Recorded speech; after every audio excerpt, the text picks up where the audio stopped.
Every town has its secrets. Some are whispered from generation to generation, becoming little more than ghost stories meant to frighten children. But some are darker. Some remain, festering beneath the surface, waiting. The story of Black Hollow, a town cursed by the final words of a dying man. Some say it's nothing but a myth, a fabrication of overactive imaginations. Others swear by the horrors they have witnessed. But what if I told you it was real? What if I told you that, even now, something lingers? The story begins long ago with a man named Elias Thatcher, a schoolteacher, a scholar, and if you believe the town's records, a murderer.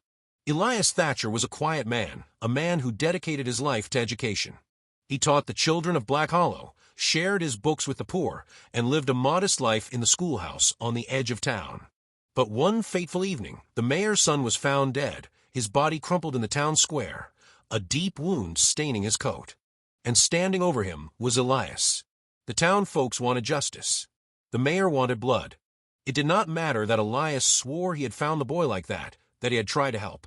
His fate had already been decided. There was no real trial. No defense, no evidence presented in his favor.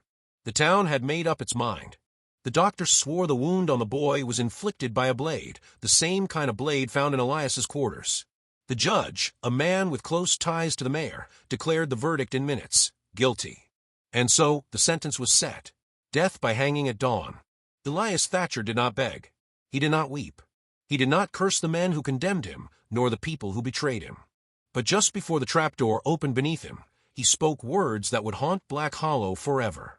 He said, "For every drop of my blood unjustly spilled, this town will suffer tenfold." The town continues with its life. The gallows are taken down. But then the deaths begin. At first, no one believed in the curse.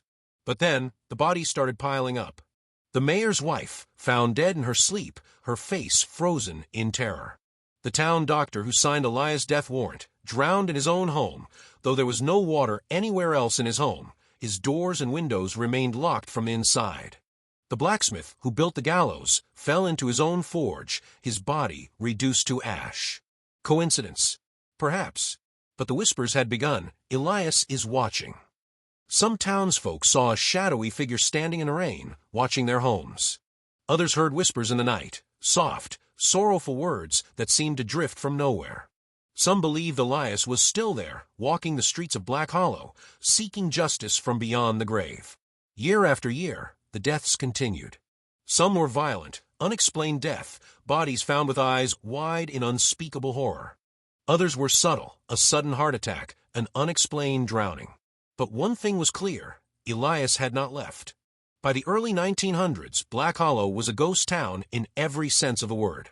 People fled, unable to endure the dread that clung to the place like a fog. Houses stood abandoned, their windows like empty eyes watching the streets below. The schoolhouse where Elias had once taught remained untouched, as if even time itself refused to enter. Those who remained lived in constant fear. No one dared speak Elias' name. Superstitions ruled daily.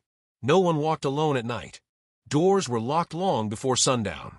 And on the anniversary of his death, the town fell silent, praying they wouldn't be next. Over a century later, the deserted Black Hollow is a ghost town in more ways than one. The legend of the hangman's curse became a local legend. Paranormal investigators, thrill seekers, and skeptics alike have tried to uncover the truth behind Elias' curse. Some leave with nothing but eerie footage. Others never return. A breakthrough came when a team of historians uncovered an old diary hidden in the ruins of the mayor's house.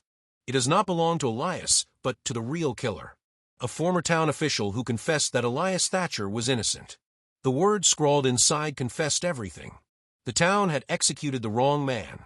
With the truth finally revealed, the remaining townspeople gathered, acknowledging their ancestors' wrongdoing.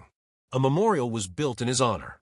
For the first time in centuries, the whispering winds grew still. On the next anniversary of his death, for the first time since his hanging, no one died. Some say Elias' soul finally found peace.